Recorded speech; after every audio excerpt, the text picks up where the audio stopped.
옛날부터 전해 내려오던 작은 시골 마을. 그곳은 항상 안개가 짙게 끼었다. 사람들은 그 안개를 영혼의 숨결이라 불렀다. 이 마을에는 많은 전설과 미스테리가 있었지만 그중 가장 무서운 이야기는 마을 외곽에 위치한 흑림에 관련된 것이었다. 누구도 그 숲에 들어가서 무사히 돌아오지 못한다는 소문이 돌았고 마을 사람들은 그곳을 향해 고개조차 돌리려 하지 않았다. 어느 날 도시에 살던 한 젊은 작가 지망생이 소재를 찾아 이 마을에 왔다. 그의 이름은 민준이었다. 그는 시골 마을 특유의 조용함과 사람들이 소박한 삶의 매력을 느끼고 있었다. 하지만 어느 순간 흑림에 관한 이야기를 듣고 그곳에 강한 호기심을 가지게 되었다. 민준은 이야기를 쓰기 위해서는 직접 체험이 필요하다고 생각했고 결국 마을 사람들의 만류에도 불구하고 숲으로 들어가기로 마음먹었다. 어느 흐린 날 새벽 민준은 숲으로 향하는 작은 오솔길을 따라 발걸음을 옮겼다. 처음에는 새소리가 들리고 안개 속에서도 길이 분명해 보였다. 그러나 점점 깊숙이 들어갈수록 오싹함이 온몸을 감싸기 시작했다. 나무 사이에서 속삭이는 듯한 소리가 들리고 멀리서 무언가 그를 지켜보는 눈빛이 느껴졌다. 그는 두려움을 떨치며 계속해서 앞으로 나아갔다. 그러던 중 민준은 갑자기 낮고 허름한 작은 오두막을 발견했다.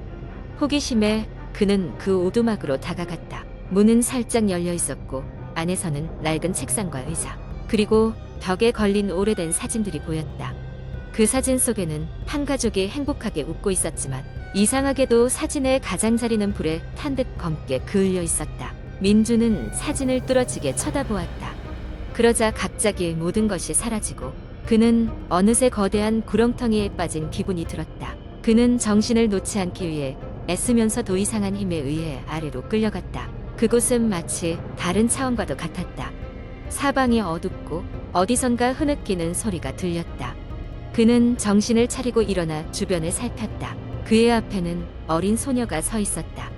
그녀는 새하얀 드레스를 입고 있었고 손에 작은 인형을 들고 있었다. 소녀는 슬픈 눈으로 민준을 바라보며 도와줄 수 있나요? 라고 속삭였다. 민준은 이상하게도 그 소녀의 객거부감을 느끼지 못했다. 그는 소녀에게 잠시 망설이다 가었던 도움을 원하는지 물었다. 소녀는 그를 데리고 숲 깊은 곳으로 향했다.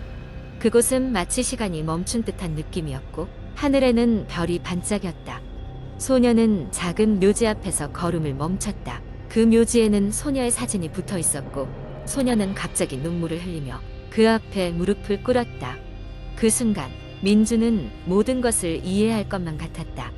이 소녀는 이곳에 갇힌 영혼이었고 자신이 쓸 수 있는 유일한 방법은 누군가의 도움을 받는 것이었다. 그는 가슴이 아팠지만 소녀의 바람을 들어주기로 결심했다. 이후 민준은 소녀의 이야기를 듣고 그녀가 그곳에 갇히게 된 이유를 선명히 깨달았다. 소녀는 이 마을의 오랜 비밀을 알고 있었고 그것이 그녀를 숲에 묶어놓은 것이었다. 그녀는 민준에게 자신이 겪은 일들을 모두 이야기했다. 마을의 오래된 주술과 그로 인해 얽힌 비극적인 사건들.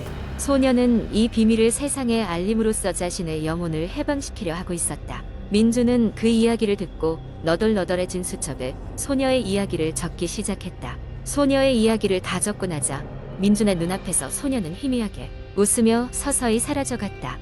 그녀의 미소는 슬프면서도 어딘지 모르게 평온한 느낌을 주었다. 민준은 소녀에게서 받은 수첩을 꼭 쥐고 숲을 빠져나왔다.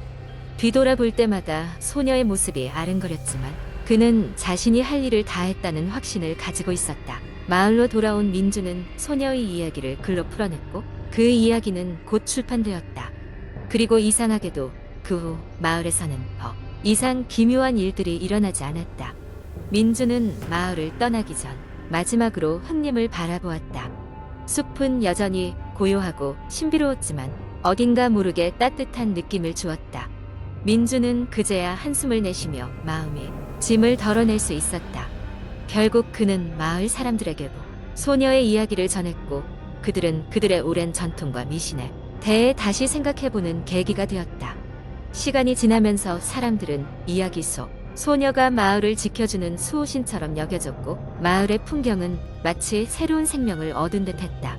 민준은 이 모든 체험을 통해 작가로서의 명성을 얻었을 뿐만 아니라 사람들에게 의미 있는 이야기를 전했다는 사실에 큰 만족을 느꼈다.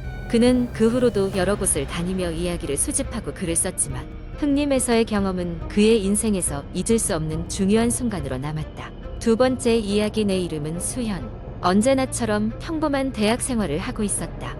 그러던 어느 날 자취방 근처에 있던 작은 중고 서점에 들렀다. 평소처럼 책을 둘러보던 중 서점 구석에서 낡고 빛바랜 오래된 다이어리 하나를 발견했다. 호기심이 생겨 책장에 먼지를 털며 펼쳐보니 낙서처럼 보이는 글씨들이 적혀 있었다. 처리하지 못한 생각들이 적어둔 사적인 일기 같았다. 처음에는 흥미로워서 읽기 시작했다. 그러나 읽어 내려갈수록 그 내용은 점점 이상해졌다. 일기에는 누군가를 매일같이 따라다니며 적은 세세한 기록들이 적혀 있었다. 몇 페이지가량은 그 사람의 일상, 생활을 추적한 듯한 메모였지만 어느 날부턴가 그녀가 나를 보기 시작했다는 글귀가 반복되기 시작했다. 그리고 페이지를 넘길수록 의미를 알 수 없는 불안한 낙서가 그려지고 있었고 글씨체는 읽기가 점점 어려워졌다. 글자는 마치 대상을 따라다니며 서서히 미쳐가는 누군가의 혼란스런 심경을 반영하는 듯했다. 나는 그때까지도 그저 이야기에 푹 빠져 있었다. 왠지 모르게 다이어리를 다 읽어야만 한다는 생각이 들었다. 곧 일기는 더욱 기이한 방향으로 흘러갔다. 이제 그들이 내 집에 들어왔다. 라는 메모와 함께 누군가 침대 밑에 숨어 있다는 환각에 시달리는 내용들이었다. 마지막 부분에 이르러서는 출구는 없다. 라는 문구가 수십 번이며 반복되어 있었다. 거기서 다이어리는 갑작스레 끝났고 더 이상의 페이지는 없었다. 뭔가 섬뜩한 기분이 들었지만 나는 단순히 누군가 재미로 쓴 것이라 생각했다. 다이어리를 제자리에 두고 서점을 나섰다. 그러나 그날 밤 자취방에서 혼자 공부하다가 수호 없는 기분을 느꼈다. 누군가가 나를 지켜보고 있는 것 같은 섬뜩한 느낌이 들었다. 나는 괜스레 긴장하지 말자고 스스로를 다독였지만 쉽게 잠들 수 없었다. 며칠 후 친구들과 이야기하던 중에 우연히 그 다이어리 이야기를 꺼냈다. 한 친구가 다이어리가 놓여있던 서점에 대해 아는 것이 있었다. 그 서점은 한때 이상한 일들로 소문이 자자했다고 했다. 이전 서점 주인은 미스터리한 실종 사건으로 자취를 감췄고 이후로 서점을 인수한 사람도 얼마 못 가 문을 닫아야 했다고 들었다. 다들 소문이라고 치부해왔지만 왠지 모르게 기분이 좋지 않았다. 그날 밤 침대에 누웠을 때 침대 밑에서 기이한 소리가 들리기 시작했다. 무심코 넘길 수도 있었던 소리였으나 머릿속에는 그 다이어리에 그들이 내 집에 들어왔다라는 문구가 떠올랐다. 떨리는 마음을 진정시키려 했으나 마음 한구석이 계속해서 불안감을 줬다. 결국 용기를 내어 방 안을 샅샅이 뒤져보았지만 이상한 점은 전혀 발견할 수 없었다. 그러나 지금까지도 그 소리는 특정한 밤 창문 밖에서 시작되어 방문 옆을 지나 그리고 마침내 침대 밑에서 끝을 맺는다. 나에게 실증을 내고 떠날 때까지 그저 기다릴 뿐이다. 나는 그 서점에 다시 가지 않았다. 다이어리에 적은 것 같은 일이 내 일상에 나타날 수도 있다는 생각이 드는 순간부터 서점을 멀리하고 싶은 마음뿐이었다. 그리고 그날 이후 나는 눈에 보이지 않는 그 존재를 마주하지 않기 위해 불을 끈 채로 눈을 감는 일이 두려워졌다. 지금도 문득 다이어리 속 그 낙서가 떠오를 때면 등골이 서늘해진다. 세 번째 이야기. 몇 년 전 나는 강원도의 작은 마을로 여행을 갔었다. 그곳은 소위 알프스 마을이라고 불리는 곳이었는데 청정 자연과 아늑한 숙소로 유명한 휴양지였다. 나는 스트레스를 풀고자 혼자서 그곳에 있는 민박집을 예약하였다. 도착한 날 주인은 마을 중심에서 조금 떨어진 오래된 집이었지만 매우 깨끗하게 유지된 민박집으로 나를 안내해줬다. 주인은 60대 중반의 아주머니였고 매우 친절하게 나를 맞아주셨다. 저녁 식사를 마치고 방으로 돌아온 나는 밀린 책을 읽다가 잠에 들었다. 첫날 밤 나는 이상한 꿈을 꿨다. 꿈속에서 나는 민박집에 부엌에 서 있었다. 그런데 부엌 한쪽 벽이 약간 삐걱거리는 소리가 났고 벽의 이유를 알 수 없는 문이 하나 열려 있었다. 나는 그 문을 통해 들어갔다. 거기에는 오래된 나무 계단이 지하로 이어져 있었다. 계단을 내려가자 희미한 조명 외에는 아무것도 보이지 않았다.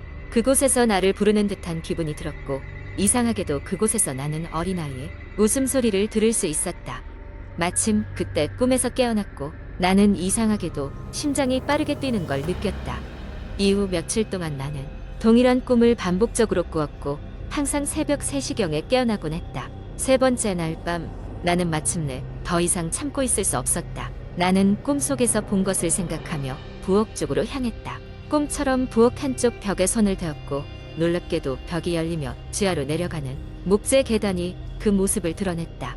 나는 그 계단으로 천천히 내려갔다. 지하에는 허름한 창고가 있었고 한쪽 벽에는 오래된 사진들이 걸려 있었다.